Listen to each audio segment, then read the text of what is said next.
It's Monday, October 20th, 2025.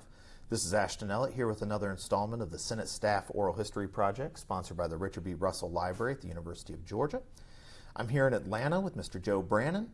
Originally from Statesboro, Mr. Brannen earned his bachelor's degree in agriculture with a major in chemistry from the University of Georgia. For more than 44 years, he was president and CEO of the Georgia Bankers Association, the trade and professional organization representing the interests of banks and thrifts in Georgia. Before that, from 1972 to 1980, Mr. Brannen served in various capacities on the staff of Senator Sam Nunn, both in Georgia and in Washington, D.C. Mr. Brannen, Joe, thank you so much for taking time out of your well-earned retirement to take a walk down memory lane and tell us about your time working in government, and especially your time with Senator Nunn. Thank you, Ashton. Look forward to it. So let's start at the beginning. You grew up in Statesboro. Tell me about your experiences growing up down in South Georgia.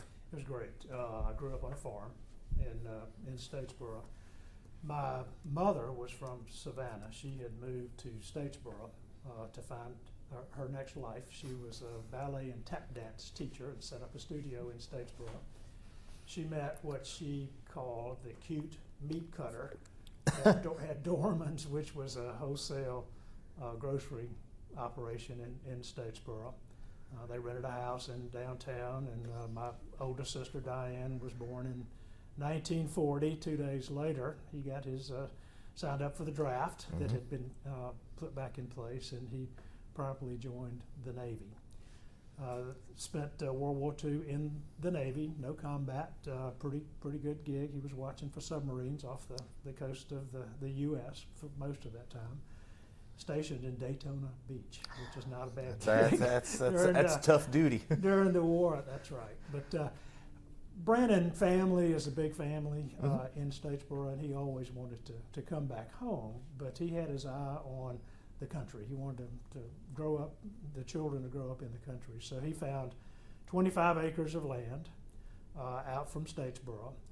Camp Stewart at the time was being considered for decommissioning, and so they were getting rid of a lot of buildings. So he went down with a buddy, and they picked up a Quonset hut type building that soldiers slept in, and he brought that back to Statesboro and put it on that property and made it into 4 rooms, tacked a bathroom on the back, and that was the house I grew up in.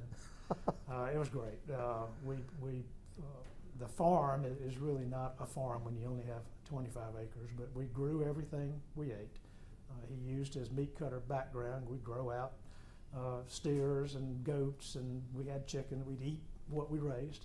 The only thing we ever went to the grocery store for was for the sugar and milk and other things that we needed to buy. So growing up there was really a good experience. I was a free-range child, out from town. The nearest neighbor was a mile away, and so just had the run of the place. We had a big pecan orchard. Pecan is how we said it in Statesboro.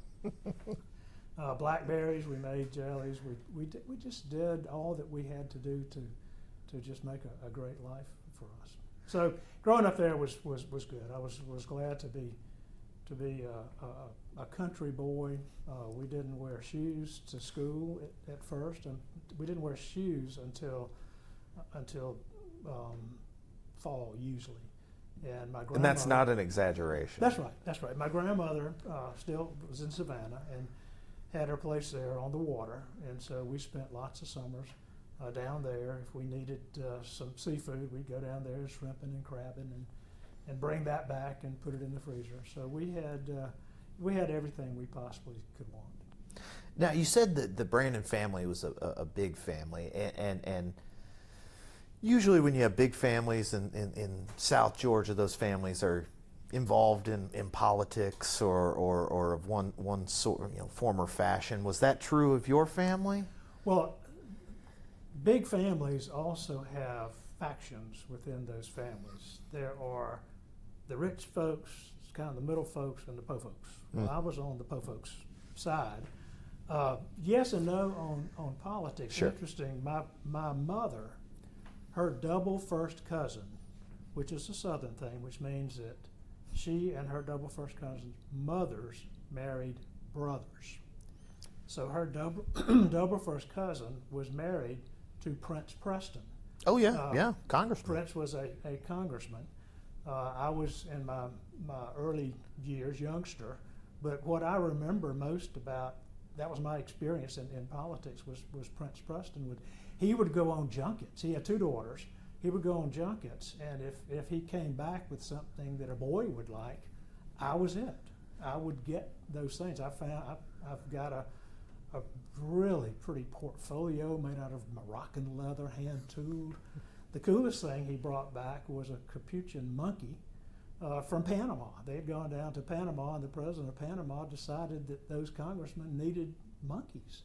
So he came back with a monkey, and my dad goes to town and says, Prince has a gift, let's go get it. And I came back with a monkey. So that was my experience in politics. And the payback for all those wonderful gifts was a lot of licking of envelopes and licking of stamps. And the last one I remember was the one that Ellett Hagen beat him. And Prince went back to his law practice and died not too much longer later from that. But in high school, I was involved with the Highway program, and that was the State YMCA of Georgia sponsored that, and that puts on the Youth Assembly and Christian Life Conference and events like that. But you talk about government relations and government affairs. In those meetings, I didn't get to go to those conferences because they were too expensive. My family just didn't have any money to send me. Another story, but years later, for 20 plus years, I served on the State YMCA board, and I was determined to help those local Y clubs succeed and raise money so kids like me could go to those events. So it was fun to pay that back. I was the Statesboro High School representative to Boys State, sponsored by the American Legion. We were at what is now Woodward Academy for a week. It was a military school at the time. And it's a full week of immersion in good government. My older sister that I mentioned, Diane, she was at Georgia Southern. She had decided, I was in high school, she had decided to run for president of the student council. A woman had never been so bold to do that, and I got into it. I was a bit of an artist, and so I took on the job of doing all of her collateral material, and I painted signs for her, and sure enough, gave me full credit for it, but she won that election her senior year at Georgia Southern. So that was pretty much it. I mean, I was not, back in the 60s, you had several things you could choose to spend your time on. A lot of the race relations issues, MLK, all of that was there. The Vietnam War was big. The environment was a big issue, and then the rest of us were just trying to make a living of things and just trying to live our lives. I tended toward more environmental issues because of my background, where I was from, the farming issues, but I really never got involved with politics until Sam Nunn came along. Now, were you a 4-H'er? I was not. I was not a 4-H'er, no. Wow. I did not do 4-H. Not that you didn't have plenty of other things going on like you just described. I did. Part of that was because I lived in the country, and all those things met after school mostly. All those didn't meet during school, and I shouldn't have a ride home except for school bus. The bus. I did do the band. My dad had played football at Statesboro High School and at what then was Georgia Normal School, and broke his back in the high school and in college, and he would not let me play sports like that. And so I gravitated toward the band and played the tuba in the high school band. So I got to peripherally be involved with sports, but as the nerdy tuba player on the back of the bus. Now, you were a legacy at Georgia Southern, but you decided to go up the road to Athens. Well, I went to Georgia Southern for 3 years. Okay. Again, it was a financial issue. I Sure. just didn't have the means to pay for tuition. My oldest sister was really my influence. Diane was very focused. She was beautiful. She was athletic, but she was everything. She was Miss Statesboro High School. She was president of the National Honor Society. She was the leading rebounder and the forward on the girls' basketball team.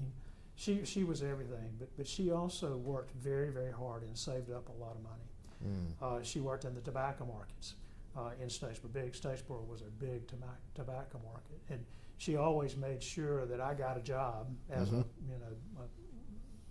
preteen, helping unload tobacco wagons and making 25 cents a day that I would save for college. She made sure I got a job delivering furniture at Bowen Furniture Company that my aunt actually ran.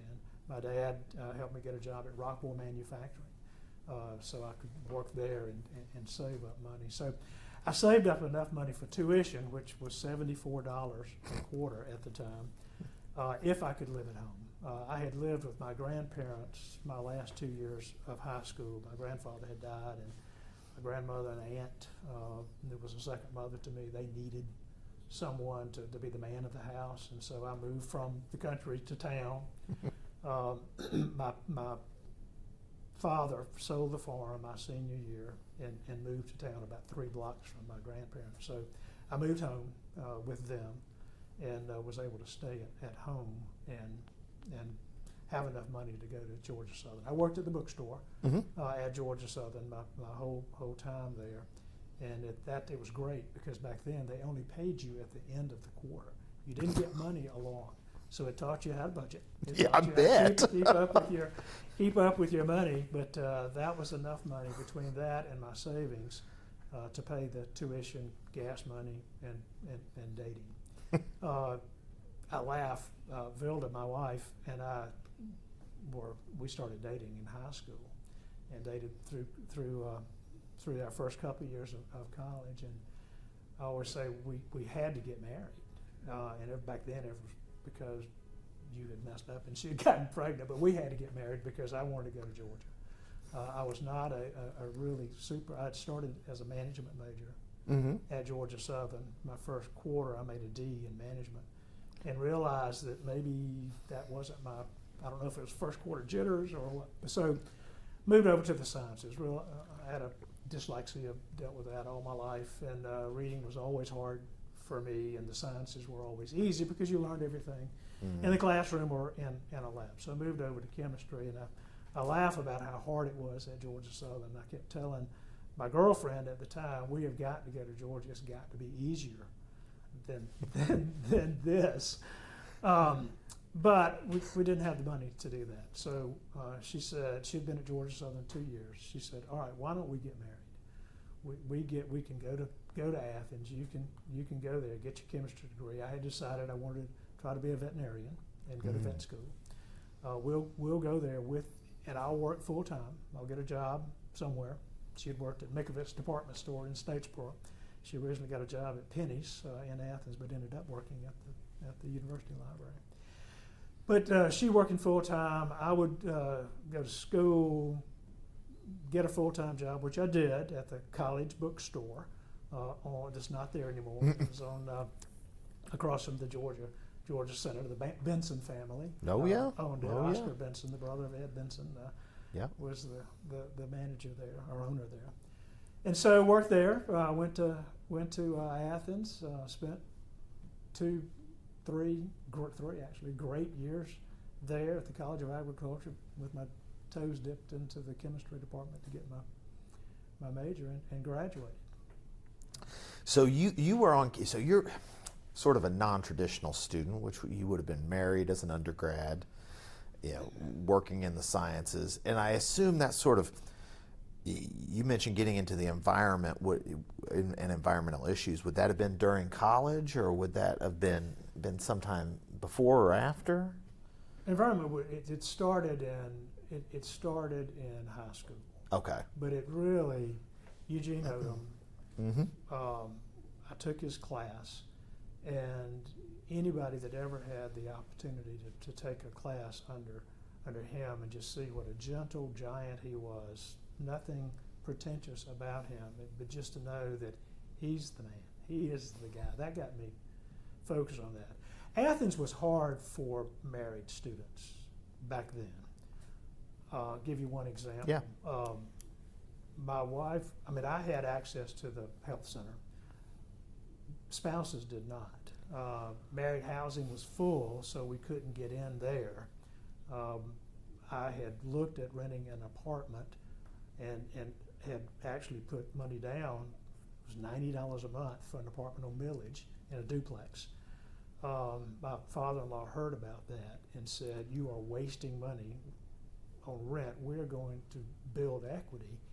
And so he and I went out in Statesboro and bought a 10 by 48 trailer that I was, tiny house guy before tiny house was cool.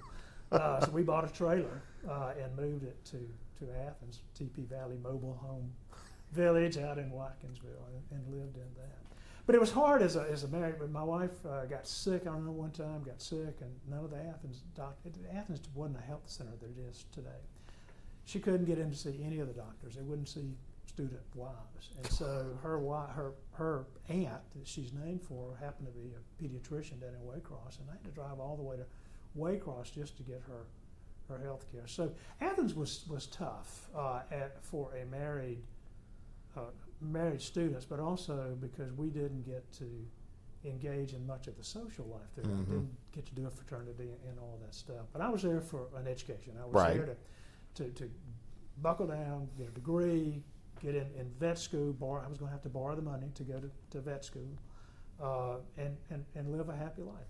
It didn't turn out that way, but I've lived a happy life, and much of that thanks to those 3 years at Georgia. So what happened between getting the ag chemistry degree and not going to vet school? It's the darn thing about grades. I mean, they matter. They accepted 60 students. Yeah. And I was close. There were 3 of us on the wait list, Mm-hmm. and the selection committee told me, said, "Look, we always get the wait list. Don't worry." Well, that was the first year that nobody on the wait list got in. Ashton, I was having second thoughts. Okay. I worked for a veterinarian in Statesboro. Here's the grand plan. I had worked part-time for a veterinarian in Statesboro. His goal was for me or another guy that had worked with him to go to Georgia, go to vet school, come back, buy his practice so he could go home to Nashville, Georgia. So that plan was in place. Christmas Eve, before that, the letters were going out in January about acceptance. He and I went on a very difficult call. It was the largest, most expensive sow in Bullitt County in a farrowing operation, which is today I don't know how to even describe it today, but just tons of hogs having babies all the time, and it's almost a factory. But this was the first $1,000 hog in Statesboro. Her first litter. We go out there. He deliver those pigs. Won't go into details, but it's just not a pleasant. I have a vision. Yeah, I have It's not something a in pleasant. mind. It's not a pleasant. But driving back to town, and in his truck, going by all these country houses, seeing all these families enjoying Christmas Eve, the lights out there, and I'm thinking, okay, is this really what I want to do? Do I want to smell like a hog the rest of my life? Yeah, I do. I think I've spent the time to do it. But I was ready to not do it. I was going to take whatever decision they made, and if they said no, I was fine with that. And so when they said no in January, I was still taking class. I'd finished up in December, but I was still taking classes because there were some things I was interested in. And so we stayed there through summer and then moved back to Statesboro. So my commitment to my wife was, you give up what you want for 2 or 3 years. I promise you, I will take you back to Statesboro. You will get to finish your degree in home economics education, so you can be a home economics teacher. That was what her goal was. So we went back to Statesboro and spent 2 years there. I went back to the Georgia Southern bookstore, got my old job back. She finished her degree there and got a teaching job at Southeast Bullock High School teaching home economics. But that's the summer that Sam Nunn was also running. I was trying to do the quick math. It was 1972. So Sam Nunn was running for the Senate then, and that changed our life. How did that come about? How did you get hooked up with the Nunn for Senate campaign? Vilda's uncle, her father's brother, Alan Stone. He was the warden of the prison in Perry. And at Christmas, previous Christmas, they'd come to Statesboro to visit. And he said, you need to keep your eye. We've got a young boy that's going to be running for the Senate. He's in the state legislature, and he is going to run for the U.S. Senate. So keep your eye out for him. And he told us his name, and so we just sort of kept our ears open. Vilda's parents, I'll get this right. She was from Dublin originally, and her grandparents still lived in Dublin. And we were going up in the spring to visit them, and we went by a shopping center, and there was this Winnebago with none bumper sticker and signs all over it. And her dad said, that's that fella from Perry. Let's go meet him. So we stopped and went over and said hello, and just a happenstance. And being Sam Nunn, he's not a gregarious guy, but if you're talking to him, you're talking to him. He's talking to you. He wants to know about you. And it was an unusual visit. He talked to Keith, my father-in-law, and what do you do? I'm an oil jobber. I serve farmers mostly in gas stations. He said, well, would you help me in Bullitt County? I don't have anybody. And he said, what do you do? And I said, I'm a student at Georgia Southern. And he said, well, I don't really have any young people. Have you ever met Connell Stafford? Connell's running my youth organization. I'd like you and Connell to talk about that. And so, 2 days later, Keith is the Statesboro coordinator for Sam Nunn's campaign, and I'm this first district coordinator because they didn't have any other young person my age. So it was not a formal interview, or it was just, we don't know anybody else, so you'll do. So that's how we met. We met, and then we did all the stuff that you do. If he was going to be anywhere within a 50-mile or 100-mile radius, we went. Mm-hmm. We stuck brochures and bumper stickers on cars. My job in the youth was to call people, and back then it was Georgia was small, and you knew people. I knew people that I was at Georgia with. Mm-hmm. Every town had somebody I knew in either the ag school or come by the bookstore. The other bookstore, funny story, the other bookstore in Athens was up on Lumpkin Street. It was run by Tom Perdue. And Tom and I, that's how Tom Perdue and I first met. We competed like dogs together. The infamous Tom Perdue. Yeah, Tom was a good friend. But we were competing with the University Bookstore, which was in, at that time, just 3 or 4 rooms in the Tate Center. So it wasn't a fancy standalone building. But Sam Nunn came along. I was working at the bookstore.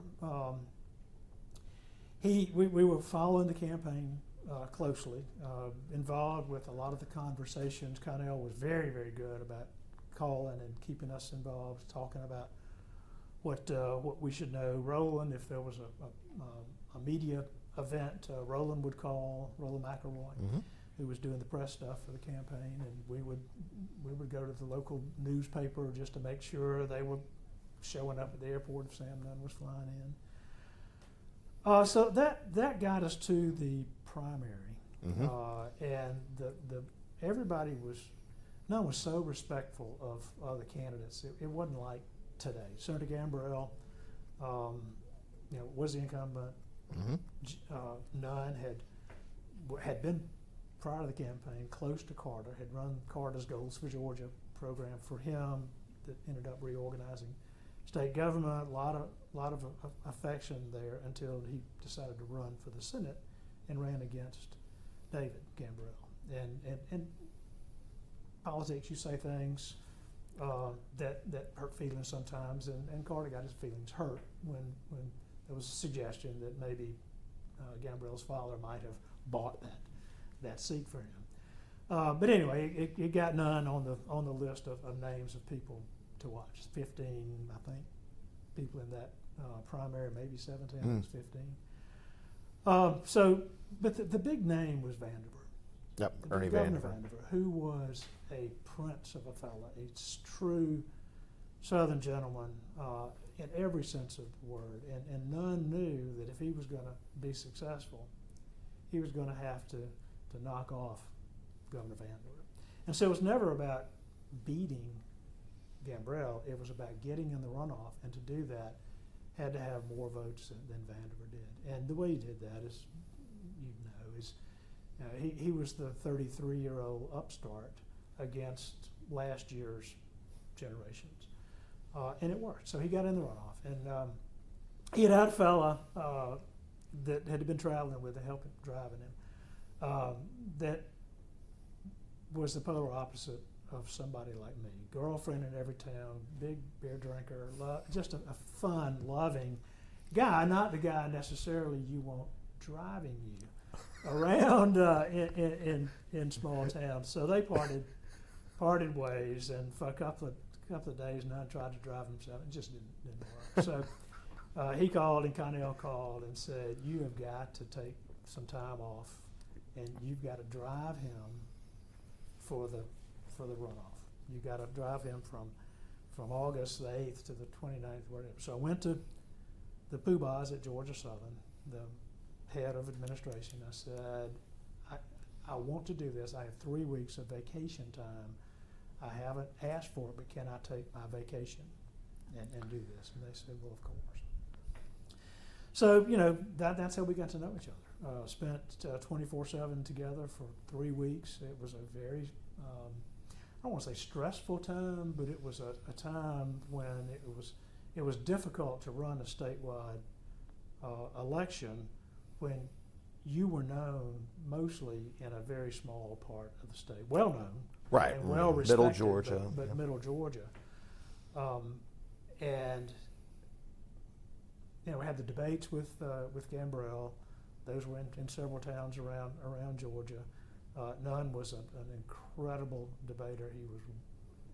Nobody was more prepared than he was. And I remember the first debate in Thomasville, so was Gambrell. I mean, I just don't think we were expecting Gambrell to do as well as he did. And so I remember driving away from that. It was one of those, that was interesting. And so I've forgotten how many there were. There were several others. But there was never another debate that Sam Nunn didn't come out feeling very, very good. So you're driving around the state with the senator, who in later years got this reputation as sort of a buttoned-up, quiet, studious fellow. Was he that way when the cameras were off and you were just on the road on those South Georgia roads? Yeah, what you see is what you get. Okay, it's not made up. There's not a switch. It's just so funny to me looking back then, and really up until recent times, when people like that, you'd have his sport coat or suit coat would be over his shoulder, his tie would be down. I'm one of you. You look at today's era. We don't need to jump too far to today's era. No. Like, you don't want to. I don't want to be you. You want to be me. I've got the jet. I've got. So, but Nunn was so smart, and if you could get him one-on-one or in a small group of people, that charisma that he was said not to have, that charisma came through. His intellect came through. His interest in whatever you were talking about came through. He could be the Ashton Ellett of his time. Doing interviews because he was inquisitive. He wanted to learn everything, and so he when we were writing, he was either reading the papers or reading, briefing papers. He was never different than that, but a genuinely kind man, nice man, somebody that I really got to know overnight. Mm-hmm. And it worked because his personality and mine match a lot. I'm a bit of an introvert, not a big social guy. I'm not the biggest voice in the room, and my job was to be that. My job was to not be known, to not nobody knows that you're there. To blend into the background. Yeah, but eyes and ears is appropriate because I would take notes. I would be sure and report back who was at events, who said, hey, I want to help, or I got a problem here. A lot of conversations back with the campaign on payphones at the time. Tape, we would tape things, and back then it was so hard. It had these little clips. You do it, well, I don't know what they call them. There's little tape recorders that you had back then, and you go to something you plug into it, and a little you go to a payphone and unscrew where you talk into it, unscrew that, and there were these two alligator clips that you would clip onto the phone to call Roland. He would answer. He would turn on his tape recorder, and we would press play, and that's how you would get voice from Camilla to Atlanta that he would send to radio and TV stations. I learned something new today. I had no idea. It was just it was a wonderful time because it was retail politics at its best. You are seeing people. You're going to events. We were. Again, not well known. He was looking for anywhere to shake a hand. We were I think his biggest frustration. The other time I really saw him upset was really with Roland, because we would schedule. Roland was doing what Roland was supposed to do. He was making sure we would find people, shift changes at Lockheed or at Delta or a Rotary Club to speak to. Those invitations were few and far between back then. But we would be scheduled 4 hours away for something that would take 6 hours to get to. And so just constantly running late. And that drove Nunn nuts. He just was a stickler for details, a stickler for being on time. If you're going to be there, these people are waiting on me.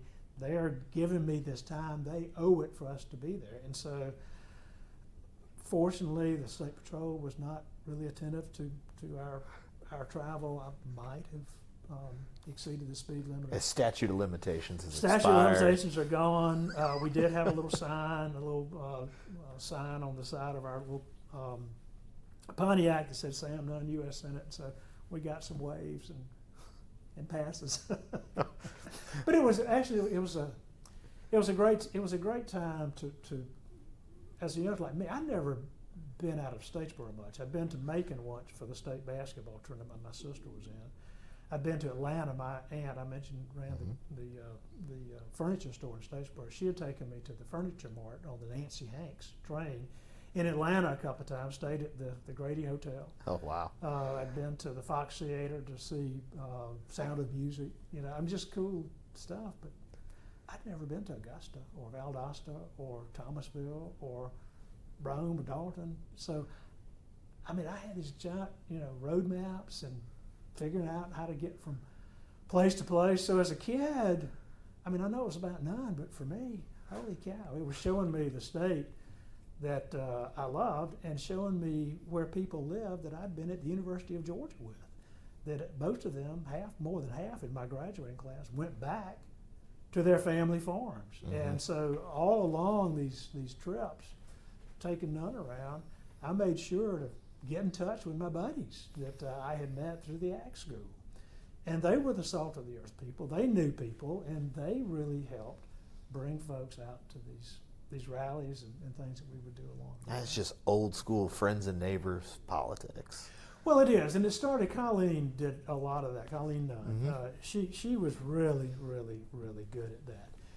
They started out. You probably heard this. Colleen had I think it was a 4x6 rather than 3x5 card box, but they got everybody they know to send to their Christmas card list to send a postcard. There was a postcard of that scowling picture of him, get tough in Washington, put Sam Nunn in the Senate, but they would write handwritten notes on the back of those postcards and send them to their Christmas card list. And that's how a lot of people in other parts of the state and other parts of the country heard that there was this young guy, 33 years old, bold enough to run for the United States Senate in what was the Russell seat for the state of Georgia. And so retail politics one-on-one, but also that dedicated group of friends of theirs from Perry and people that he had gotten to know through Georgia Tech,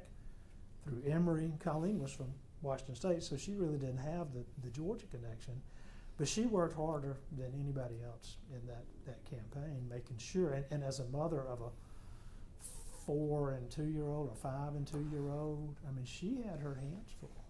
But I don't know, it was just a different time. Raised, what, $1 million maybe total. We didn't have the campaign disclosure reports back then, so I don't know that anybody actually knew how much it took to run that race. But it was enough.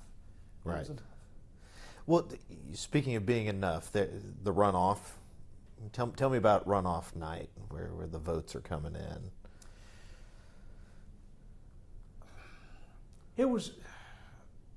We felt good. We just felt good because, and it really was not. At the time, there was a professor at Georgia State named Tim Riles, Mm-hmm. who's became Yeah. and others. But Tim was the pollster. Tim had met Nunn through the legislature, the Ghost Vigil, all that stuff, and Tim was an incredible pollster.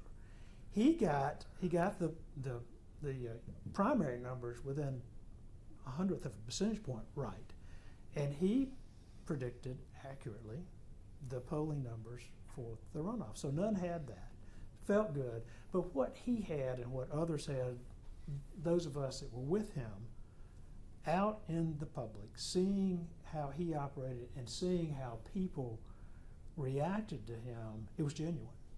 They really wanted him, and it was a big contrast between Senator Gambrell, a prince of a fellow, smart as he could be, and Luck Gambrell Mm-hmm. from Swainsboro, just up the road from where I grew up. That family that she was from, huge family down there, and they were just wonderful people. But they were Atlanta. They weren't Swainsboro. They were Atlanta people, buttoned up lawyer. We had an unbuttoned up lawyer from Perry. Mm-hmm. So it was not an Atlanta versus everybody else, but it sort of was.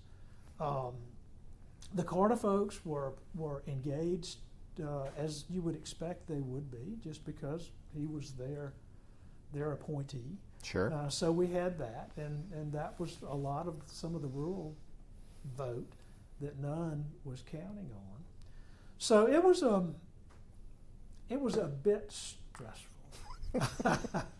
It was a bit stressful, but the night was late. It took a while for all the votes to come in, and we would we were upstairs in whatever room we were, and Secretary of State, there was somebody down at the Secretary of State's office, and they'd call when the numbers came in. It was not all this technology that you have today, and said, "We're really doing better in Savannah Mm-hmm. than we thought we would. We're really looking good in Savannah." Okay. Gainesville, North Georgia. We were a little bit worried about North Georgia. Mrs. Nunn, Sam Nunn's mother, was from Northeast Georgia. She was a canon Mm-hmm. from Northeast Georgia. So, and that was a well-known name, so she was there. Had relatives in Gainesville, 2 brothers who were dentists in Gainesville. A lot of family up there, so, but we were still nervous about And the it. Vandiver, And the Vanderbilt. obviously. Well, yeah. So it was stressful, but bottom line, he won. That's bottom right. line, he won. Got in. I've forgotten what I think Gambrell got 34, Nunn got 23, something like that percent. Everybody else got the rest, and I just remember asking the stupid question to Connell or somebody, just saying, "How do you get from 23% to 51%?"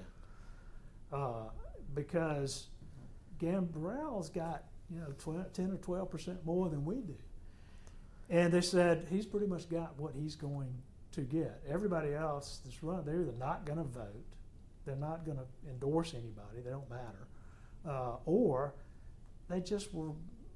they were going to tell their folks that Sam Nunn's okay, and he ended up winning 52, 53% of the vote. So it was a big swing. It was 25 votes. If you're the front runner in getting to the runoff and you don't have 40%, that's tough. Well, see, I didn't know. I would never. I No, didn't know right. anything like that. Right. Sure. But I asked the question because I'm not a negative guy, but I really have doubts. I really just prove to me, help me understand how this actually can work, because I see the other side, and it may not turn out like we hope. And so, but it did. It did. So then we go into the general election that we had not thought, well, I don't think we had thought one bit about. Running against Fletcher Thompson. That's right. The only thing we had criticized him for was using his franking privilege to send mailings all over the state of Georgia, when at the time you were supposed to only send it to people within your congressional district, which was Atlanta. So it was really another Atlanta and another statewide race. But he was a Republican. And we didn't have the most favorable Republican presidential candidate on our ballot, and none had already said he would not vote for him. He had been public. Oh, we're talking about George McGovern. McGovern. He said, I won't vote for George McGovern for president. I may write in George Wallace, So, but Wallace had endorsed him. Maddox had endorsed him.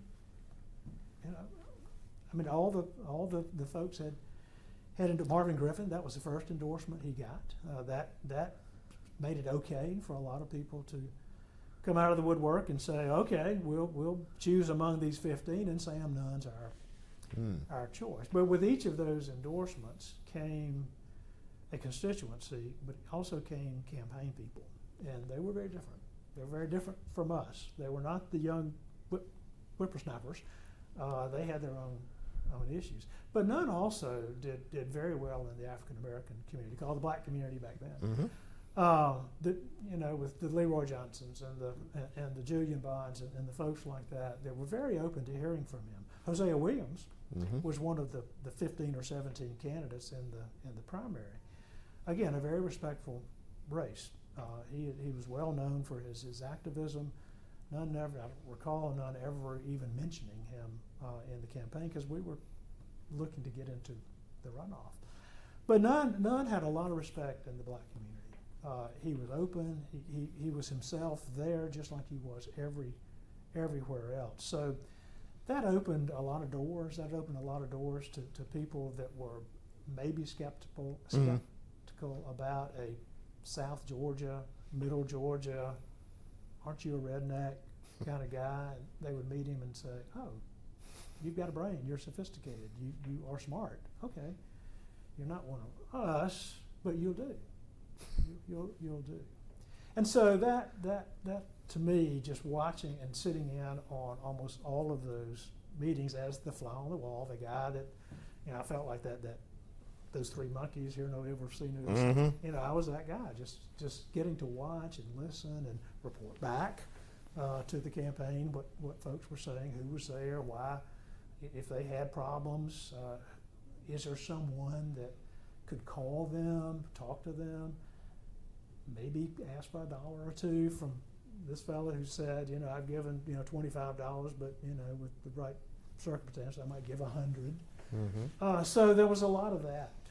Again, retail politics that I guess you have a lot of that now, but we didn't have the internet, we didn't have social media, we didn't have all that, and email, didn't have all that. And so it was really one-on-one, face-to-face. Who are you? Why would I ever consider voting for you?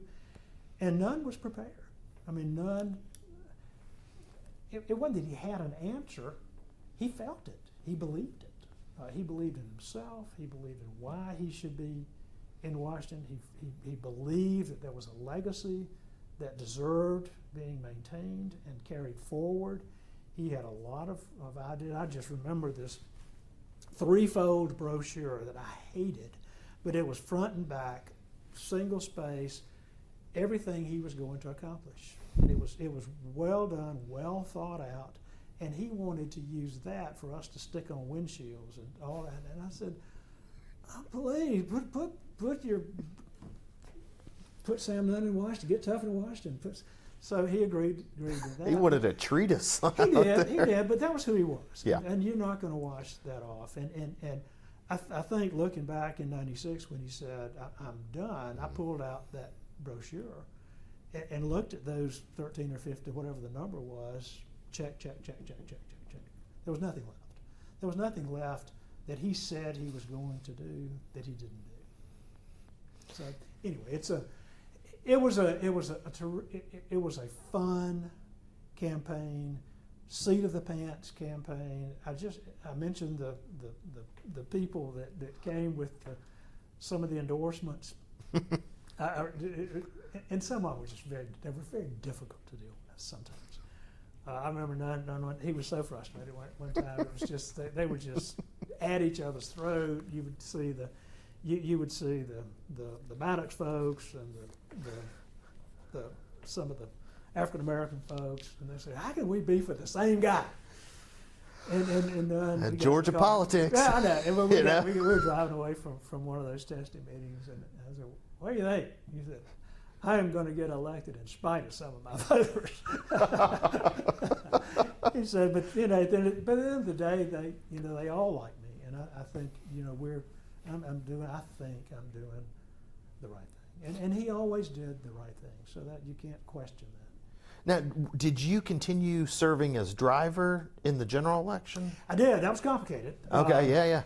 You'd back, expended your vacation time. Vilda, my wife, primary vote was on a Tuesday. She had driven up on Tuesday morning. She had taken a day of vacation from Southeast Bullock. She had driven up on Tuesday to be at the Travel Lodge where all the frivolity was. Watch the elections come in, and once we knew we won, it was 11:30, 12 o'clock. I got in her car with her, and we went back to Statesboro. He called the next morning and said, "Where are you?" And I was trying to get permission from Georgia Southern, from the guy there, to get a leave of absence to drive him through the rest of the campaign, and they wouldn't grant it. The Hatch Act, whatever the college rule is, that you can't do politics as an employee. Mm-hmm. And they said, "You got two options: work here or quit."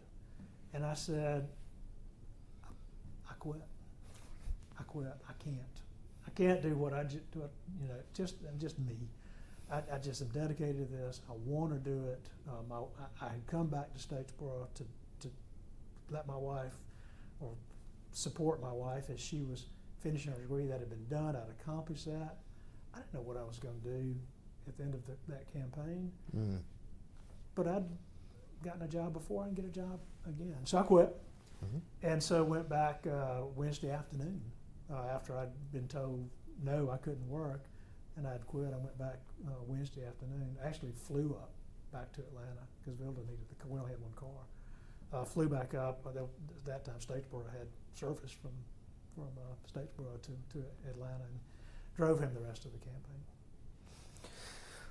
So you gave up your job at the bookstore. And campaigns don't pay a lot, by the way. Fortunately, Vilda, as a teacher, was just flush with funds. Hey, my wife was a kindergarten teacher when I went to grad school. Man, we thought we were living large. A first year teacher's pay. Absolutely. But she did. The good thing is she had income. She had right. insurance, health insurance. That mentioned about how important it was. Mm-hmm. And I made maybe $50, $100 a week. I don't know what it was. Whatever the campaign paid. When did you have the conversation, and who did you have the conversation with about joining staff after the election? We didn't. There was never a conversation. There was never a conversation. Never had that conversation with anybody. We'll talk about some of the fun things we got to do during that general election. But at the end of that general election, none had not said anything. He had not said one thing about joining his staff. So, repeat of the primary, Mm-hmm. of the runoff. Vilda had driven up for the general election, the big party, and we were then at a bigger hotel. I can't remember where that was, but we were there late that night. He won. we got the news, got in her car, and 2 o'clock in the morning, we got back to Statesboro, to our trailer, that we had hauled back. They had moved from Athens I'd to moved Statesboro. damn where else to live. So we hauled that trailer back to Statesboro. And I went first thing Wednesday morning back to the guy at Georgia Southern and said, can I have my old job back running the bookstore? And he said, we've just got temporary people doing it, of course. So Thursday, didn't hear anything that Wednesday. Thursday, the phone rings, and Becky, the person that answered the phone at the bookstore, said, there's this fellow named, says he's Sam now, but I don't believe it, on the phone. And I picked it up. Hey, boss. I always called him boss. He said, where are you? I said, well, I'm at the bookstore. You know, I came back to work. He said, you've got to be in Washington Monday. I'm getting sworn in. Where's Connell?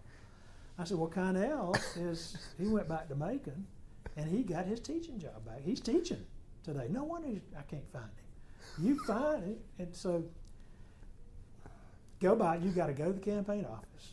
You got to get in the car, go clean out the office, which ended up being 2 boxes, basically. Clean up and come to one. You got to be here Monday. I said, we don't have any. He said, we'll work on all those details. Don't worry about it, but you got to be here Monday. That's right, because this was a special. He won the special election. That's right. right. The difference. That 72 campaign, I think there were 12 senators elected in 72. He was the only one who had a special, so he was sworn in November. And so he had seniority over the other 11, Mm-hmm. Joe Biden, Pete Yep. Buttigieg.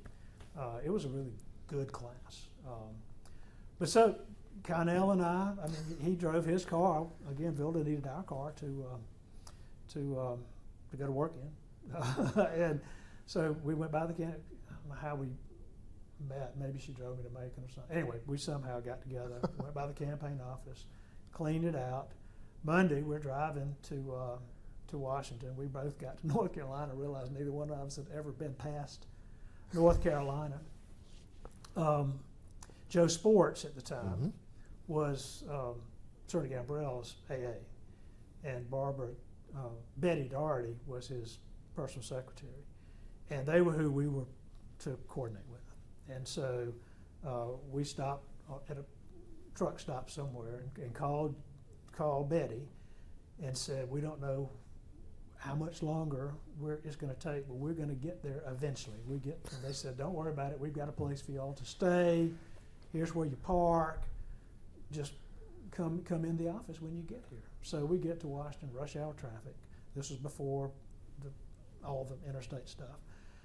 Get there. Could not have been, I mean, these are Gambrell folks. They could not have been nicer, more open, more welcoming. I mean, they had prepared, they'd had a while to prepare for this. So we signed whatever, Betty had all the paperwork, we signed whatever it is, and Connell and I kind of looked at each other like, we're going to sleep in the car. And Joe said, oh, no, I've worked it out. Senator Talmadge's AA, Dan Minshew, is going to be out of town on a junket, and I've got the key to his place, and y'all are going to stay there for a while until y'all can figure out what you're going to do. So, sum and substance, long story. No, there was never a conversation about Clearly. about it. Just where are you? You're supposed to be here. I had assumed, and I don't mean this to sound belittling or demeaning, that you were down here on the org chart. I thought the conversation would have been had with Connell and Roland and those sorts of folks. Well, the org chart was about 2 people deep. I mean, talk about Richard Ray ended up being he was really not he was not a campaign person. He was Mayor Perry, and we called him the bug squasher. He had a pest control business. But, we thought Roland would be the AA, but none chose Richard for lots of really good reasons. Sure. Mostly, I think, just because Richard was such a good manager. He was such a good person. Right. He had Perry. He just knew how to handle. He had executive experience, He I did. suppose. He knew how to handle. He knew it was going to be I don't say difficult, but a transition from being Sam to being Senator Nunn. Right. And that happened overnight. I mean, I never called him Sam again. He was second to none. It was a very, very professional office. Yeah, I was the driver. I mean, I was the driver. Connell, Roland, people like Ed Sieb. If you know Ed Sieb, Ed was involved in the campaign. But who was really that last month of the campaign, who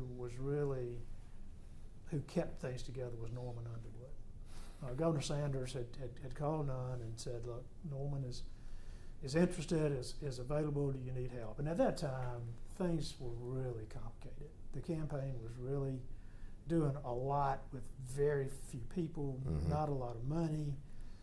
Norman, when he came on, and I was seeing the Nunn reaction to all that. Very frustrated, anxious. Things, we were supposed to go from Albany to at a Rotary meeting to a JC event in Hartwell. I remember that, and we just didn't have time to get there. Right. And he was just grouchy and frustrated. And Norman came on board and just settled things down. Just the calm Norman that we've all known and loved over the years. So there weren't many campaign people. So those of us that were offered the jobs, Connell, Roland, and me, took them. What job were you offered? I had a hybrid job. I didn't know what I was going to do.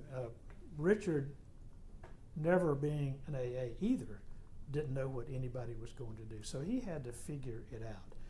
Connell and I both got titles of administrative aide, which we always called the little AAs. Richard was the big AA and we were the little AAs. And I asked Richard, I said, "What exactly does that mean?" He says, "You do anything Sam Nunn tells you to do." Okay. He said, "But because of my background, run the bookstore, I had a business background, ag background, I'd done all that. Had the environmental stuff, was interested in that." He says, "You're going to handle some issues like Chattahoochee National Recreation Area." That was one of my projects. But you also have been involved with the people. So we need you to help with the casework stuff, the people side of it. You're good at that. We want you to do it. So I had a hybrid job. I had special projects. I did the hybrid stuff with casework. I dealt with small business. I did environment. Oh gosh, energy. When all that hit, there, oil embargo and the whole story about all that. So I did all that. But you never aren't the driver. Get the call. Car won't crank. Come get me. I go out. Got to get to work. So drive out to where he was living in McLean. We had by then moved from the hill where Daniel lived up on out by Eastern Market, out to Falls Church, Bailey's Crossroads area. I mean, that's not the easiest to get from there over to McLean, where the nuns. That's live. still true. But I was always available to do that. Finally, they hired a guy named Wayne. I forgot what Wayne was a Capitol Hill police officer, and Wayne loved that, and he took over those driving duties. But it was a great job. It really was. You didn't know who you were going to meet on a day-to-day basis. We had a schedule. We knew who he was going to meet, but you didn't know which meetings necessarily you were going to be drawn into. Sometimes it was logical. Sometimes it wasn't. If it was an ag issue, I got drug into it. If it was a legislative issue, Joel Feldman was his first legislative director. They had known each other in Georgia. And Joel, I remember going to a meeting in Senator Talmadge's office. This was in 1973. Offices at that time were right across the hall from each other. Talmadge had decided that for the first time we were going to add together the food nutrition programs and the subsidy programs on the farm. They'd been split before, and it was always hard to get the urban folks who wanted the nutrition stuff and the ag folks who needed the subsidies to get the vote for that. And Senator Talmadge had decided I'm chairman of the committee, the 1973 Farm Bill is going to merge those two. And so I'm sitting back at my desk and in the same room with Joel, and Senator Talmadge had asked Nunn and Joel, and I can't remember who else, maybe Richard, to come over and sit down. And this was Joel Cowan? Joel Feldman. Okay. Feldman. He was his first legislative director. Okay. He came back and was magistrate judge, very, very respected. Okay. He only spent 2 years up there, but it was super guy. Anyway, he grabs me by the collar. They're on the way out. Said, "You're the only one who knows that eggs are not laid at the A&P, and we're going to be talking about the farmers. You got to come over here and tell me what I just heard." So sat through that meeting with Senator Talmadge and Senator Nunn, and Nunn, very deferential. Senator Talmadge said, "I just want you to know what we're doing. This is new. With the nutrition programs, I know that came up during your campaign. Ag issues are important for where you're from." And Nunn said, "Of course, of course, I'm supportive. How can I help?" Meeting took maybe 10 minutes. Most off the subject, but the funniest thing that happened, looking back, it wasn't funny at the time. He had his papers that his ag committee guy had handed him, and he wanted to wait until we were all seated and ready to hand it out. So he said, for some reason he called me Perry, because he had met me in Perry. He said, "Perry, come here, come distribute these papers." I remember Rogers Wade happened to be in the room. But as I walked up, I stepped on the spittoon. It was right next to his desk, and it just tipped everything in the contents of that spittoon from my knee down was spit, tobacco spit. Everybody, it was just one of those moments of, no, that didn't just happen. We're going to move on. What do you say? But that cheap polyester suit and that memory has lasted. Oh my the God! stain has lasted a lifetime. But you have meetings like that. You get to be involved with people during the energy crisis. Nunn was very serious about not having an energy policy. That we were being held hostage by the Arab producing states, and he felt we needed an energy policy. He was very serious, very concerned about nuclear weapons and the production of those and where that was in the federal government. And he was one of the ones that got behind the creation of the Department of Energy. And so I handled the staffing people piece of that. I didn't have nothing to do with the legislative construction.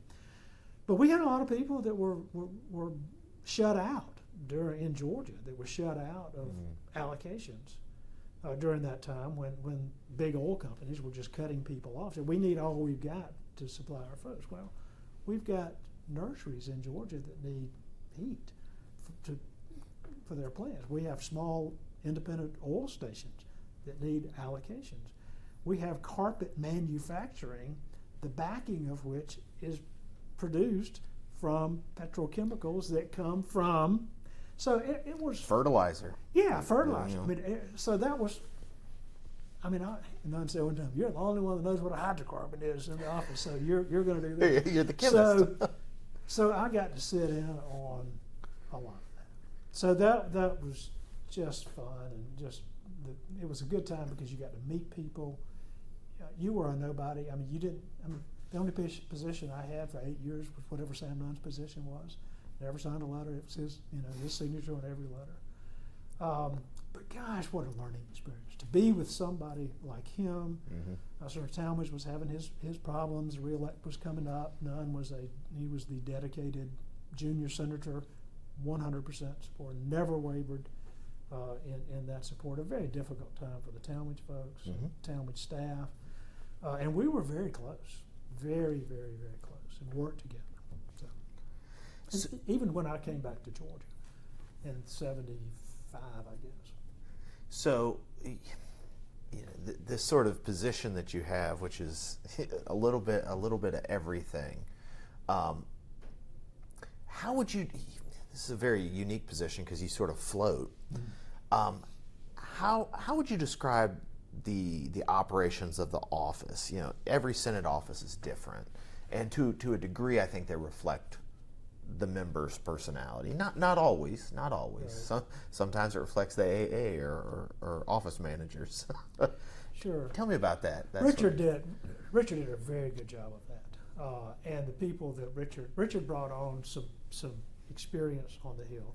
I don't know that we had hardly any of the Gambrell staff that stayed.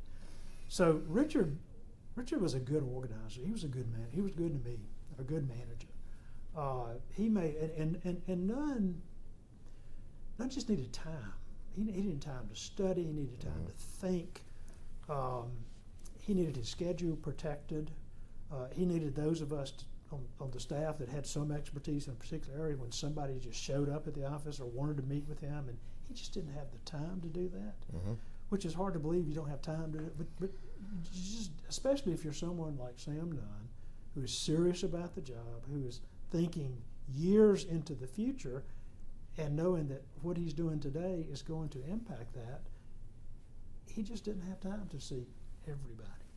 And so Richard did a very good job of making sure he knew who had the right expertise. Connell did a fabulous job on the political side. He was doing most of the political work. He was the one designated that could take contribution, all that stuff.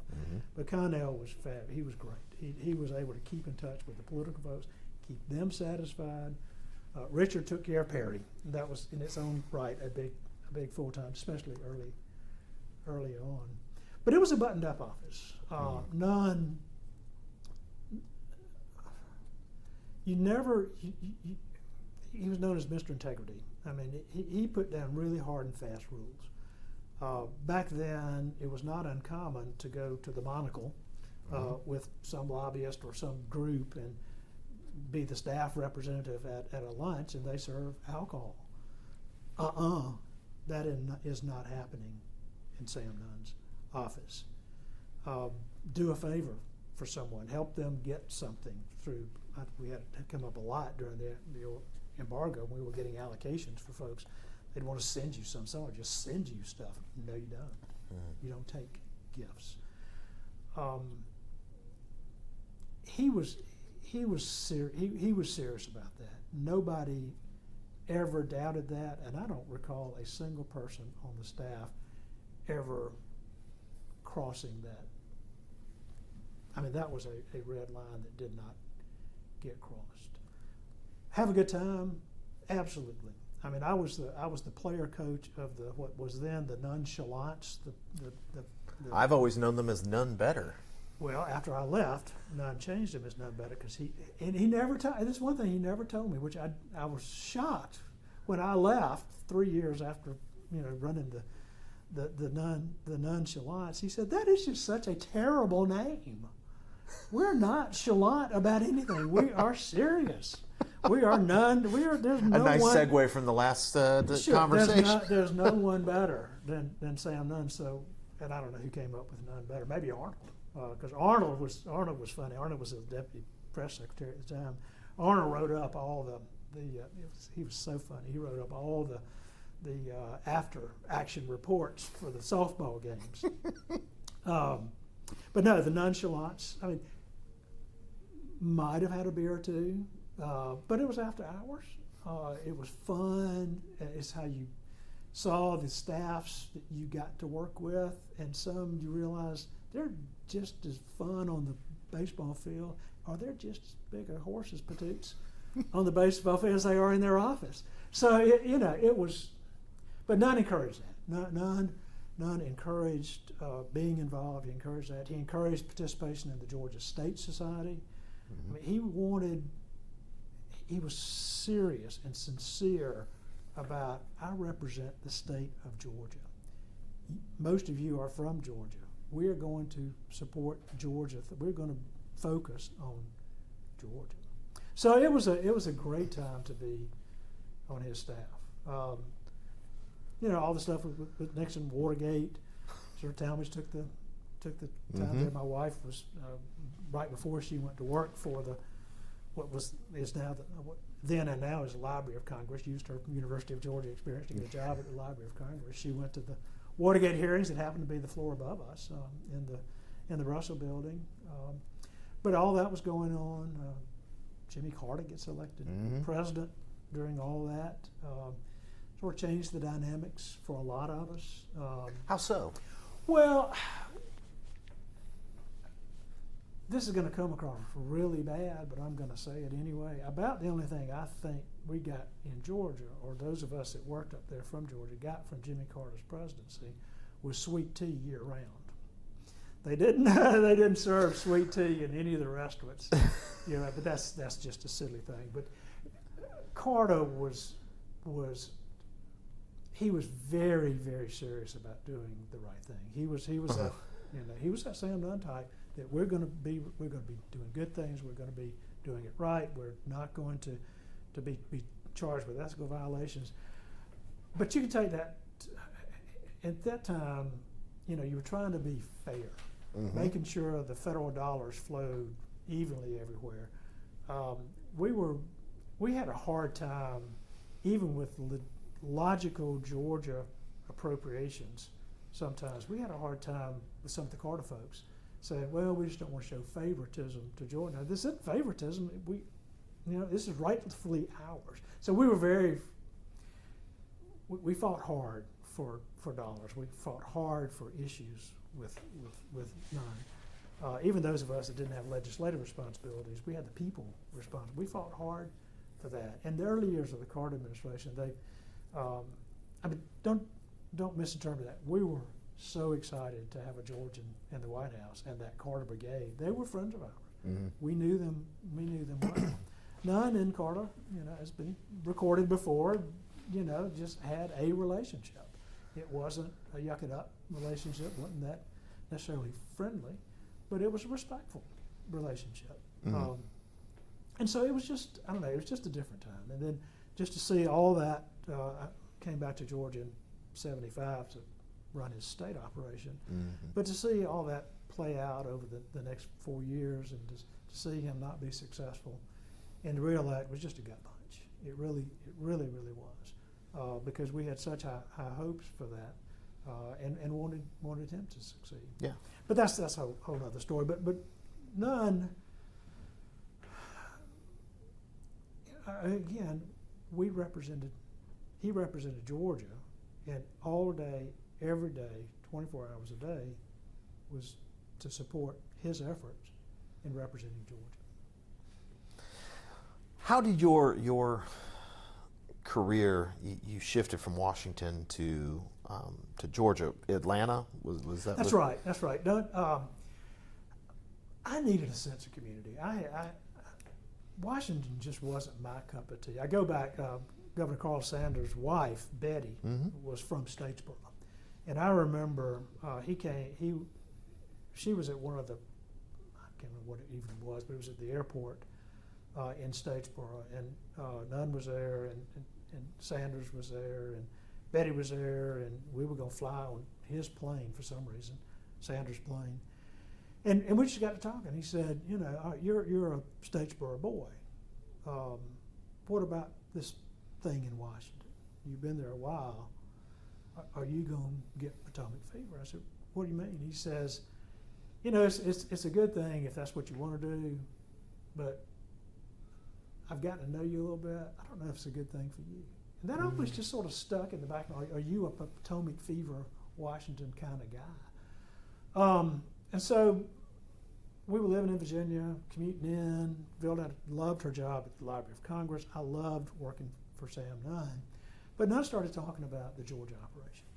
Can we do more in Georgia? And when I heard him talking about that, I can't remember where we were, I said, boss, if you really are serious about that, would you consider me to go down to Atlanta, open up those offices you're talking about, put together a Georgia Senate staff, and in his usual way, he said, "Sure, I'll think about it. Let me talk to Richard," because he didn't do anything without Richard. And then a couple of months later, Richard says, "We would like for you to do that," and it was music to my ears. I was so ready to come home. Atlanta wasn't home, but Georgia was. A whole lot closer. So yeah, and so I got to do that. We got to open offices in Perry, Columbus, Savannah, Gainesville. hired wonderful people. I hired some, Richard hired some, Nunn hired one. Just great folks who had just the energy and the interest and goodwill that wanted to be helpful. Again, eyes and ears. Nunn was very good, and Richard was very good about letting us figure out how to make it work best. We all wrote weekly reports that came through me, and gosh, I'm not going to say that, but it's they all went to Richard, and Richard made sure Nunn saw them, and they would come back to us from Nunn with his infamous red pen. Why didn't you ask this, or did this come up? Would you follow up? Do I need to call? Being a senator, representing Georgia, but we had, and again, when he came to Georgia, I spent most of the time on those trips with him, or the field reps did, and we had more time with him one-on-one than most of the Washington staff did. I can't tell you how many times it was Twix or telex machines, or we finally had this crazy thing called a fax machine. I'd get these faxes for people that says, please slip this in and let Nunn read this. I never did. I would never do that. I was not that guy. But it was great. It was fun. It got me back home, just on a personal basis. It was hard. Nunn was taking some hard votes. Voting Rights Act extension. Panama Canal. Panama Canal was very difficult. It was a lot more difficult than the capuchin monkey I got from my second double first cousin, Brett Preston. And we were taking a lot of that one-on-one abuse, and people were they would say things to us. It was funny to me. Somebody would just wear us out, just in our face. Yeah, he said, "Get him. I'll get him on the phone for you," and I would. And they'd just turn into this little, "Oh, sir, it's so good to talk to you. How things? Why don't you holler at him like you holler at me?" Well, they would write letters. They would write letters, and they'd make those calls. And it was tough. It was really, really tough. But Sam Nunn was Sam Nunn at his best. He knew that any of those votes, voting rights extension or even Panama Canal, could be career-altering, if not career-ending. But he was slow to make decisions on what he was going to do. Not because he was slow, it's because he was learning until the decision was made. He was reading, he was studying, he was writing. I remember the press release that Roland sent us all when the Panama Canal, it wasn't a press, it was like 6 pages explaining and anybody that would take the time to read that would come away. You didn't have to agree with him. You could still say, once we had the Panama Canal, now we have none. You could still think that, but you would never think he had not thought it through and had good reasons. He was I think the last senator to make a decision. I think it was 62 votes. They only needed 60, so there was one extra. But I think because he was one of the last to make the decision, I think he, in the voting rights, if I recall, he was trying to tweak that to get out from under. At some point, you've done enough. Isn't there a way to get out from under it? He had some feelings about the pre-clearance stuff. And he had some feelings about it only applying to just the southern states. Because he had seen as much discrimination in other states that he had seen in the South. And why should we not be treated that way? And so he was unsuccessful in all of that, trying to get that done. And in the end, he voted for the extension. The folks had a hard time understanding that because he had been very himself. When he'd go out on speaking engagements, I heard that speech 1,000 times, or 50 times. He was very good about explaining what he was thinking without saying, this is what I'm going to do. But any of us who knew him well enough knew that thinking and how he was saying things was leading to that vote. It was. So those were some politically difficult times, but it was also just politically wonderful times. He had the Chattahoochee National Recreation Area, not that project. It got done. Ellett Levitas. Ellett, 2 years before he got elected, Ellett had introduced the bill in the House, and Ellett had done a lot of work. My job, the only part I had was we tried to get the authorizing crowd down first and then the appropriating crowd down, was to get together a bunch of folks and take congressmen down the Chattahoochee in rafts or canoes or whatever we could scrounge together, just to show them that there's not another river like this anywhere in the country in an urban environment. And they left, I mean, I just got wet feet and, you know, it almost drowned a congressman or two, but, you know, it was a fun time. And we were doing, I mean, none was doing big things, and we were just along for the ride doing our part. Well, you know, what then prompted your decision to at least start planning your exit from the office? Plan is not a word I have in my vocabulary. It's just not. Stuff just happens in my life, and I go with the flow. I had not planned. Okay. The '78 campaign, Connell left the staff to run that, and Connell and I were, you know, very, very close over the years. And Connell, I knew Connell wasn't coming back. Mm-hmm. And Richard at the time, you know, Richard, six years is a long time in that job. That 3rd district congressional seat, go home. You know, there was all this noise going on. I don't think Roland was going anywhere. Arnold had moved up into big roles. So I was thinking about, okay, Carl Sanders, is this what I'm going to do when I grow up?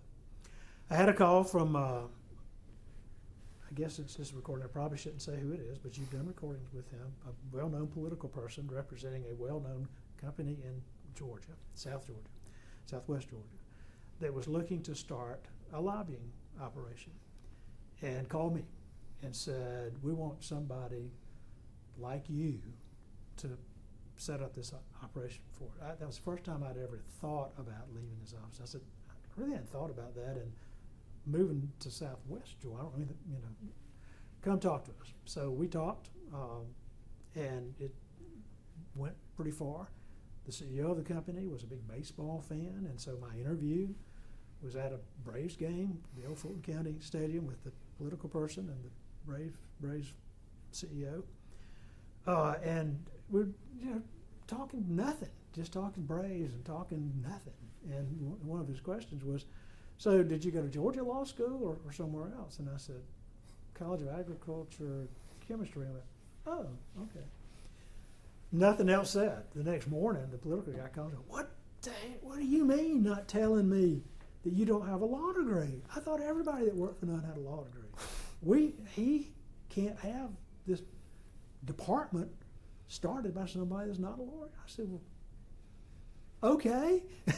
You called me, I didn't call you. I said, I'm fine. I mean, I hadn't, you know, other than thinking about it, you know, and they had talked to Nunn, apparently. So anyway, you know, that was the first time that I had even thought about it. That was also the same year we adopted our first child.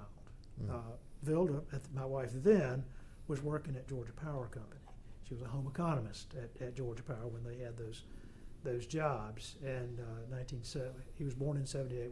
We got him in early '79, and she had been given a very generous leave from Georgia Power to get him through the first few weeks. Mm-hmm. Came time to make a decision to go back, and she didn't want to go back. And so she talked to the power company. They said, we'll take 3 months. So she took 3 months. In 3 months, she said, I really am not going back now. And so it was Senate staff don't make a ton of money, and you always rely on some other stuff. So I didn't have a lot of money at the time. And so I was just thinking, okay, do I need to think about this? And just out of the blue one day, again, no planning, I get a letter from a banker down in Griffin, Georgia, just saying, we have your application. It's under advisement. We'll get back to you. I thought, what application? So I called him, and I said, his name was Frank Jolly. I said, Mr. Jolly, I got this letter from you. Is someone using my name to apply for a loan? He said, what? Who are you? And I told him my name. He said, oh, you're the politician. That's What? not entirely I said, accurate. well, no, we're not talking about a loan. We're talking about the job. I said, what job? He's at the Georgia Bankers Association.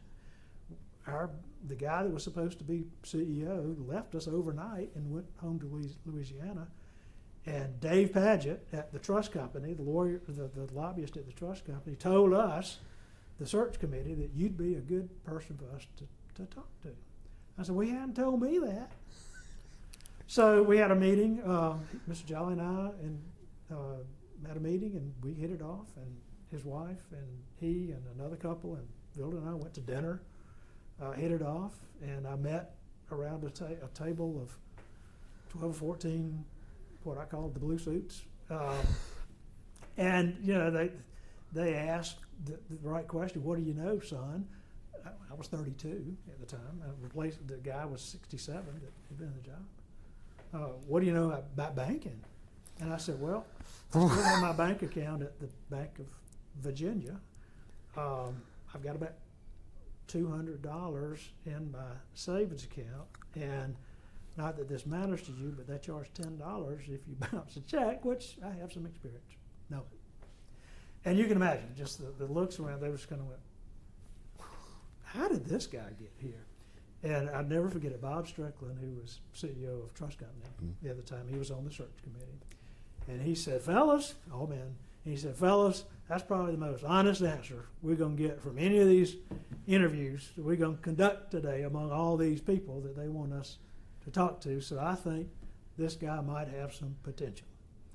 And 2 weeks later, it was down to two of us, me and the guy that was running the Macon Chamber, and we had a cocktail party at someplace, Capitol City Club, I guess, for them to meet our wives and two of us, and I got a call that night saying, we want you. So, I mean, it was just the most bizarre, no planning, really, I didn't even have a resume. When you said that, I was like, well, you know, this is a, you know, an exaggeration. No, it's not. that was. Absolutely. I didn't think that was the direction it was going in. And part of that, one of the guys on the search committee had been at school with Nunn, and he had called Nunn and said, and I had told Nunn that these people had reached out too, and he said, well, I've got a call from Bobby Bishop at Athens. So is that what it's about? I said, yes, it is. And he said, you'd be foolish not to talk to them. You'd be foolish not to talk to them. And so it was funny when Bobby talked to him. He came back and he said, well, that was an interesting conversation. I said, what? He said, about the only skills you've got for this job. He said, let me think a minute. He's a nice young fella. He's done some things for me, but best skill is he didn't run off the road and kill me when he was driving me during the campaign. That's about all I can say good about him. And Bobby came back with that, and I said, well, Bob, candidate, I think that's true. So, I mean, that's probably what he's going to say about me no matter what. So I don't know what you do with that. And he took it back to the executive committee. They went, ha, ha, ha, ha. I said, well, when they asked me about it, I said, that's not a ha-ha moment. that's what he thinks. So anyway, that was in 1980. Right. In July of 1980. And 44 years later, July of 2024, I retired. Longest serving CEO of a banks association in the country, and the youngest at the time. And it was a great career. I mean, but everything I did for those 44 years was based on something I learned working from Sam Nunn. I mean, I was a pretty straight-laced guy growing up. I had all the, I was raised right. I knew what I was supposed to do and what I wasn't supposed to do. Right. But that was just honed with Sam Nunn. That was just burned into me. Studying, learning. My first day at the office, the fellow I was replacing, we were going to have a 6-week overlap. I didn't know he was going to take 4 weeks of those was vacation. But he had stacked up periodicals and newspapers, all the banking stuff, just on this big desk. He said, there's a lot to learn. I just never learned a lot of this stuff. But just go in there, read that, spend the next week reading all that, and you'll get all you know. Well, a guy with dyslexia, it takes me an hour to read the Atlanta paper. I mean, I got through maybe 2 of those publications, and so I just got on the phone like I always did and just started calling people that I had gotten to know through the search process. I didn't know they were the lions of industry. I didn't know they were the poobahs of bank. You didn't know enough to be frightened. I didn't. I really didn't. But I called. I said, I read about, what do I need to know about this? And so they were incredibly generous with their time. They gave me. Bob Strickland said during the interview, Congress had just passed the deregulation for the banking industry in 1980, Monetary Control Act, and the Depository Institution Deregulation Act of 1980. Well, bankers were going from a very structured industry to a very unstructured, that they were going to have to make a lot of decisions. And Bob Strickland said something at that interview. When I said, I don't know much about banking, he said, son, neither do we. It's all going to change anyway. He said, we're going to learn. There are 30,000 of us around the state. You call any one of them, they'll tell you what you need to know. And from that point forward, I never studied something early. I studied it when I had to know it. So, but anyway, a lot of that was, it was done. People making sure that when someone was talking to me, I was paying attention to what they were saying. I was learning from them. Being bold. We had some bold stuff we had to do in the legislature. Most of our work was in the General Assembly, although we did a lot with Congress. I remember my first trip back in the job. We had all these rules about, post-employment. You had a year that you couldn't come back on, and the bankers were going to see none. And they said, and I was on the bus with them, and I said, I'm going to go over to the Capitol and visit a buddy. He said, you're not going with us? I said, I'm not even going to be in this. At the Dirksen, I'm not going to be at the Dirksen Senate office building when you're there. I am no. And they said something to none about it. Well, better not, But all those things were impression. They made a huge impression, and they were important. They were important things. They made Nunn successful. They made him successful in Georgia, and they made me successful in a career that I knew nothing about. That I had a lot of people that wanted to help, and was able to build a really good staff along the way, because I knew I'd gotten to know people and know what to look for, and made some incredible bad decisions, but knew, like Nunn, just don't wallow in that. Just fix it and move on. Fix it and move on. And have a reason for everything you do. And understand it. We would do one-page issue briefs. I got that from Nunn. I was going through some old stuff recently and just found some of the memos I wrote him, and just some of the stuff in the margins, and I remember him saying that to Joel Feldman. He said, as lawyers we're trained to be writers, and it's so hard to get somebody on staff that can write. Roland was very good to help me and make sure I was concise, and I wrote well. I'm writing 3 books right now based on my life for my children and grandchildren. And I just go back through all those. It's just compilations of stuff I've written before. And I see all that and I think, gosh, Sam Nunn is in almost every one of these. You can't work with somebody like that. You can't be with somebody like that as much as we've together and not become some of that. If you don't, you missed an opportunity. How well connected did you remain with the senator and the senator's staff? Now, when you departed, Gordon had departed in '79. Right. Connell had left. Right. Congressman Ray obviously had left. You get the new folks in, the Charlie Harmons of the world, and later on the Bob Hertz and everybody in between. How, as a '72 guy, how connected did you stay with the senator and his office? On a personal level, not much at all. Okay. And have not through years. We talk occasionally, we run into each other occasionally, but I'm not that guy that's going to go to a birthday, whatever. But a lot of those people I got to know.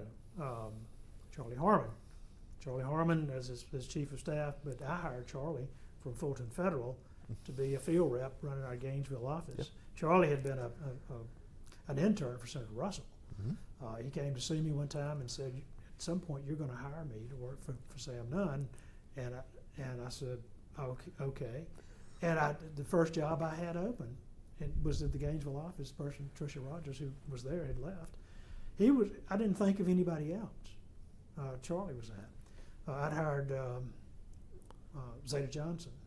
Roland took the job when Richard left, and Roland and I had worked together. His first wife, Jenny, and Vilda, just dear friends, and stayed in contact with Roland over the years. And when Roland left, Zeta, who I'd hired in the Atlanta office, she became the AA. That lasted a very short time, and then Charlie. And then at the end of that was Bob Hurd. I didn't even mention, this is the campaign. Bo Ginn's campaign in '72. Again, Southeast Georgia. Bo didn't have Republican opposition. Bob Hurt was his guy. And Bo Ginn, I loved Bo Ginn because he beat the guy, Ellett Hagen, who beat my cousin. So Bo was my buddy, no matter what. But Bo gave us Bob Hurt. And while my father-in-law and I were okay in Southeast Georgia, we weren't Bob Hurt. We weren't Bo Ginn. And Bob just was incredible. And a good friend of Nunn's, incredible intellect for Nunn, just did a lot for him. And when Charlie left in, I guess, 90, the last 3 years, Bob became the AA, or the chief of staff, as it was called then. So I knew all those folks, but I had a job to do. I had a big job, hard representing the banking industry is a tough job because you've got everybody from the largest globally active companies in the world to the big regional banks to the small local community banks. The only thing some of them have in common is a piece of paper that says a bank charter. And so a lot of what I had to do was coalition building, consensus building, making sure we're all on the same page. We may have some difference y'all may have some difference in agreement, but my job in representing you is to find that consensus position. A unique place to be in today's world, but in that king-size bed, finding the middle that you can sleep with some folks with. Today, there's a lot of room in the middle of that king-size bed. But I learned that from Nunn. That's where he governed. He always said, we never passed big issues from the left to the right. We passed big, important issues that change the world or change our country or change our state from the middle. And so I learned that. But I had a job to do, and so I focused on banking. I focused on my job, focused on banking. Nunn and his successors, occasionally we would have somebody on the banking committee. Mattingly, who beat Talmadge, was on the banking committee, so I had to go kiss and make up with Mattingly. He was on the banking committee. Seemed like everybody that won that seat from Talmadge ended up getting defeated. I don't think a single person was reelected. Coverdell. Paul Coverdell was reelected in '98. Coverdell was reelected, but I told somebody I got to go get some butt chapstick because I am having to make up because everybody who was an incumbent generally supported our issues, whether Republican or Democrat. They generally supported our issues, and so we supported the incumbents. Well, they lost, and so we had to go. You did have a tough run there. We did. We had a tough run, but we met, I learned from Nunn. Don't focus on personalities, focus on your issues. And our issues sold themselves. There's nothing partisan about accepting a deposit or making a loan. That shouldn't be a partisan issue. It should be an intellectual issue. Here's ways to the laws that affect that. Some make it more harder. So focused on that. But they all had very good legislative assistants, legislative directors. We worked very closely and got to know them because I had been one. I'd not a legislative person, but I'd been a staffer, understood the position they were in. We always had, we'd go to Washington on our trips, I instituted a staff lunch.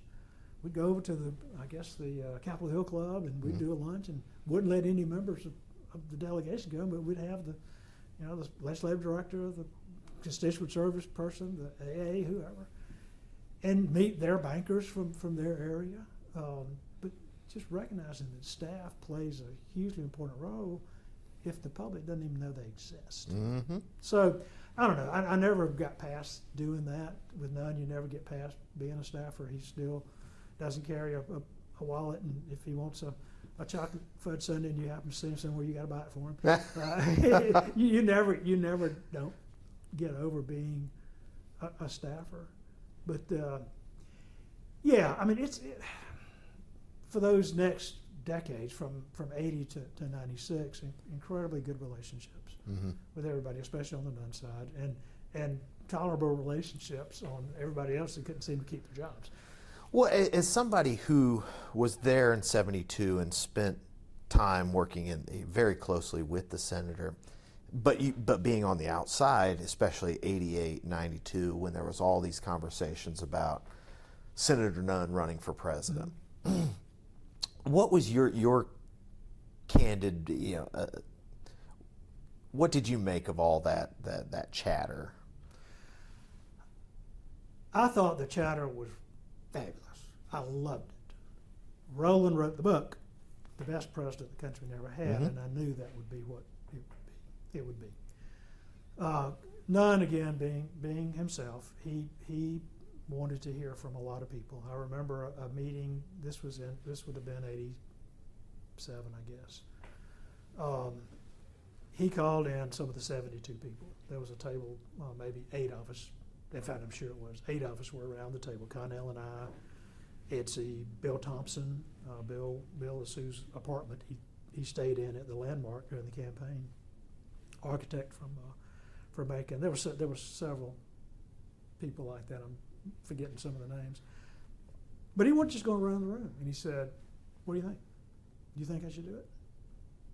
And it was interesting. Bill and Ed and others, they all said, "Absolutely. You'd be the best president this country has ever had." Connell and I took a different position. I said to him candidly, I said, "Boss, 2 things. One, Brian is 14 years old. Would you be wanting to date with a Secret Service guy in the front seat? But seriously, I know you well enough to know that you would be frustrated more than you would be happy, because you can't be satisfied knowing just enough about an issue. You don't know enough about ag policy. You really don't. You don't know enough about health care. You don't know enough about," and I named like 4 or 5 areas outside of defense and foreign policy that he knew everything about. And I said, "Well, it's just going to be frustrating for you. You will wear yourself out trying to learn and be thoughtful and have a well thought out position. And these races end up with platforms written by people that probably have different views than yours, and running on that platform, even though you have a huge role in society." I don't know. I just hope you'll think long and hard before. I didn't say don't do it. I said I don't know. I don't see you being happy in that role. I see you being the best president we could ever have, but I don't know how you get there. So, and Connell said something similar.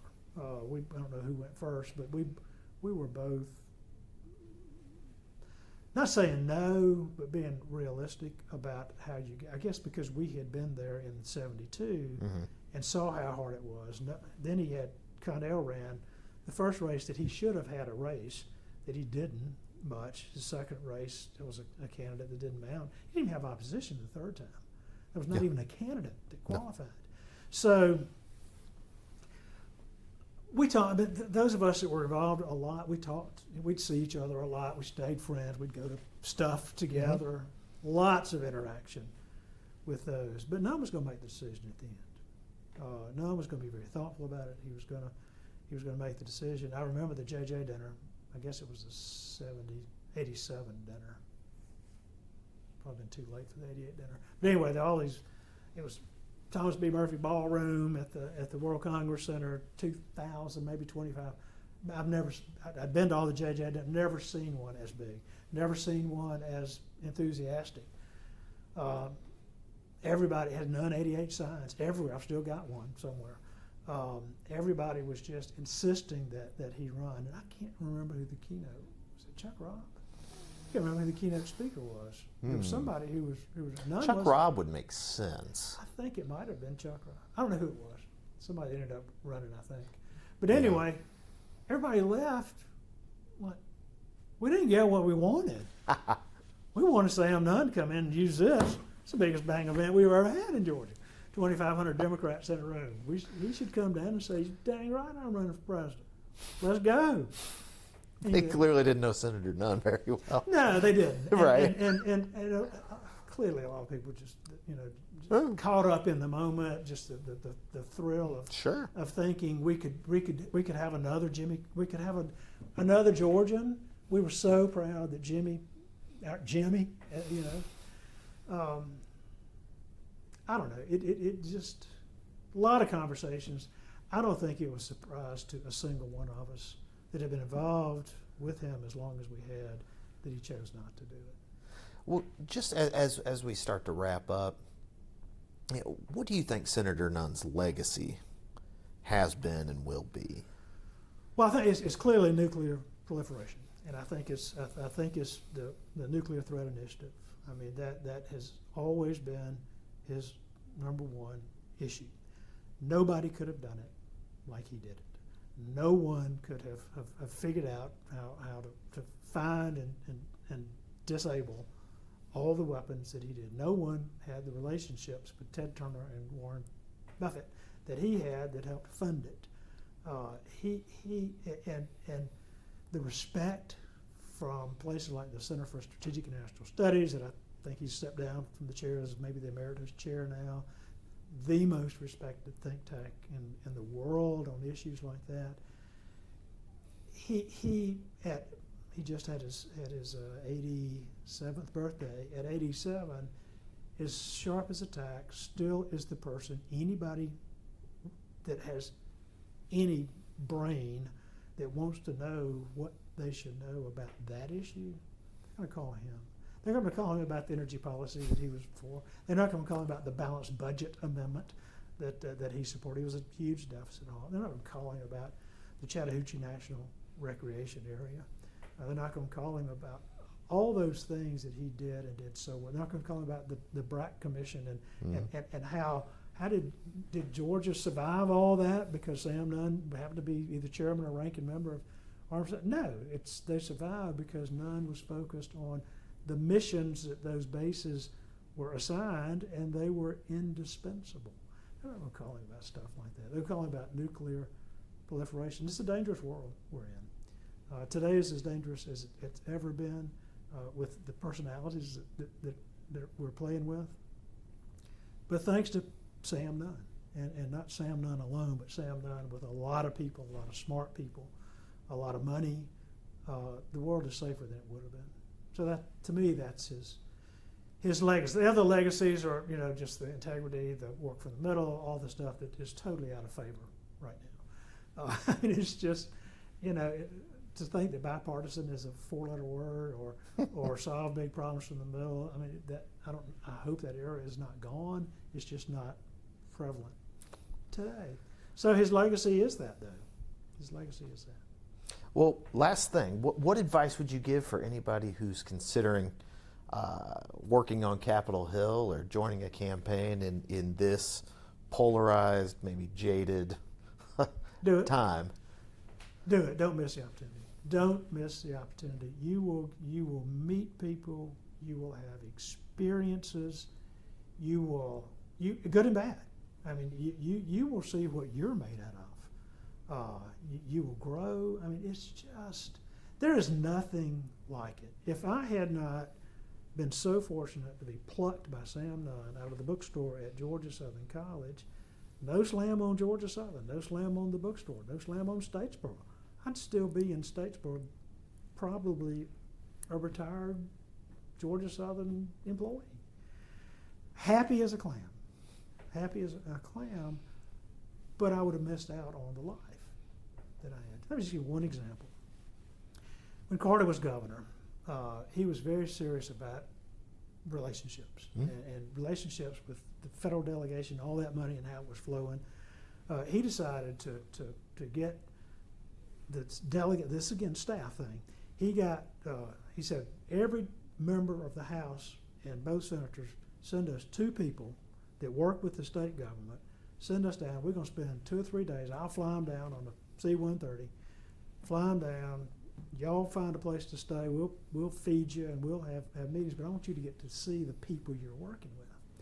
So we all went out to wherever, got on the plane and came down, got on a bus at Dobbins and went to the mansion.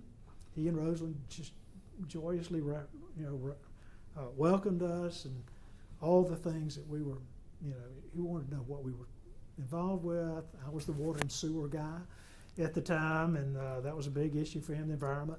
Mm-hmm. But he said, again, we were supposed to find our own place to stay. He said, where are you staying? I said, I don't have a place. I hadn't yet. I'll get it. He reached over to Rosalind and he says, are the bedrooms full tonight? And she said, well, somebody's staying in that one, but the other one's empty. Well, just stay with us. Get your satchel, he called it, get your satchel off the bus and just stay here.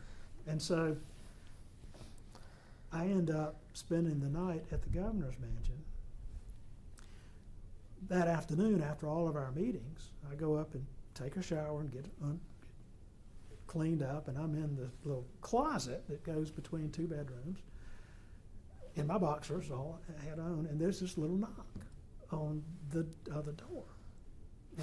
And I peek up in there, and it's his mother. It's Miss Lillian. And she says, you look like a strapping young man. Can you help me open this bottle? And it was one of those airplane whiskey bottles. And this is Jimmy Carter's wife, governor's mansion. I said, sure, yes, ma'am. Can I put she said, I'm a nurse. I've seen everything you got. And so I sit there. She says, I'll give you a little nip if you'll help me. So I undid it. She took a swig and handed it to me, and I took a swig. And she says, why don't you put on your pants and a shirt and just let's come visit. I've got 2 or 3 more of these. She has a 12-pack. So I got to sit in her bedroom in a chair, across from a chair, drinking airplane bourbon with the governor's mother, and then worried sick, hearing about her work, all the nursing that she had done all over the world. Just how would you get to do that? You got to pinch yourself sometimes. Well, and then I go downstairs for the reception that night, and every time the governor would be close, I would only breathe in. I wouldn't breathe out. I was so afraid. He would smell whiskey on my breath and kick me out. So the whole point of that story is, if you don't just stop what you're doing, go do that. Go work for somebody, work in a campaign, get that experience. You won't get that anywhere else. And I have nothing but high regard for anybody that will do that. That's a fantastic message and a fantastic way to conclude this interview. Joe Brannen, thank you so much for taking the time to do this Senate Staff Oral History Project. On behalf of everybody at the University of Georgia, the Richard B. Russell Library, thank you so much. Ashton, thank you. Enjoyed being with you.